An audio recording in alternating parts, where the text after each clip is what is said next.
I have a PhD in psychology and 4 years of medical school under my belt. I played Major League Baseball for the Phillies back in the 1980s, and I recently won the Nobel Prize for Literature. And the reason I rarely mention any of these, quite frankly, incredible achievements is because, well, they're all lies. None of these happened, except for the bit about playing for the Phillies, but I only lasted one season, so it's hardly worth mentioning.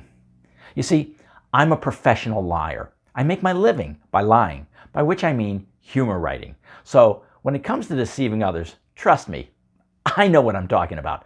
And that's the subject of today's commentary. See you on the other side.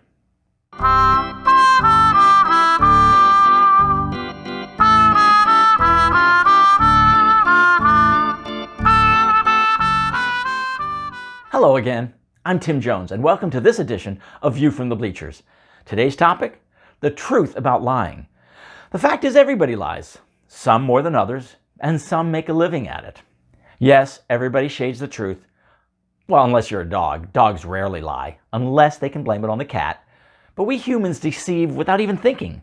Case in point, when my wife asked me if I liked her blouse, I gushed, "Oh yeah!" And well, that was a bold-faced lie. I hate the color mauve. My point is, people lie. All the time.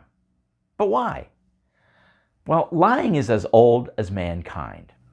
Harvard researchers believe the first documented fabrication took place over 20,000 years ago, as evidenced by a cave painting depicting a man extending his arms wide to indicate the size of the fish that just got away.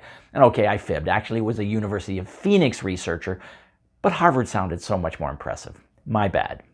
You see, people mislead and falsify to gain advantage over others or to collect unjust rewards, such as Bernie Madoff with his Ponzi scheme, or Lance Armstrong in the Tour de France, or me anytime I golf with my buddy Kevin, but in my defense, I only cheat when we're playing for money. Some people lie to exaggerate their achievements and to inflate their image. To explain this increasingly common phenomenon, just read any random tweet by @DonaldTrump. From my own extensive investigations, I've concluded that spreading disinformation is deeply woven into our DNA. In a typical day, Americans lie 6 times. The average Frenchman lies 10 times, and Russians 37 times. Or you can just pick a number, like I just did above because I ran out of time to research it. A Danish study on the human proclivity to deceive found that kids master this skill as early as 3 years of age, usually to avoid punishment or to gain favor. And this just shows that Danish kids must be developmentally delayed because my kids had figured out how to lie to my face by 11 months. We dupe our coworkers, our friends, and even our kids, but often for very good reasons. Parents perpetuate the Santa Claus myth to fill their kids with glee. Kids tell tales to test their independence. And I lie to my wife about my back acting up again to get out of mowing the lawn. My point is, these are all perfectly good reasons to lie. While people have been mendacious ever since Eve first told Adam, "Try the apple, it's perfectly safe," it appears that our vulnerability to dissembling has never been greater than it is right now, thanks in part to social media and Chinese hackers and my dentist who said repairing my crown wouldn't hurt a bit. Our ability as a society to separate fact from fiction is under unprecedented attack. For example, I just read a 500-page book that says 75% of Facebook posts containing a political message have factual inaccuracies, which of course is a lie. I'm way too lazy to read a 500-page book, come on. Some people's jobs require them to lie. These people are known as members of Congress.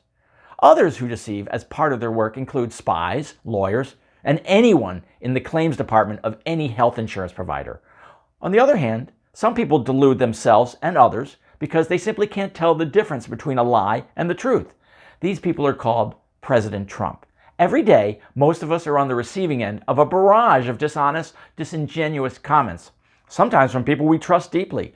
What can be done to stop this epidemic? Well, to find out, simply buy my best-selling, award-winning advice book, The Truth About Lies and the Lies About Truth.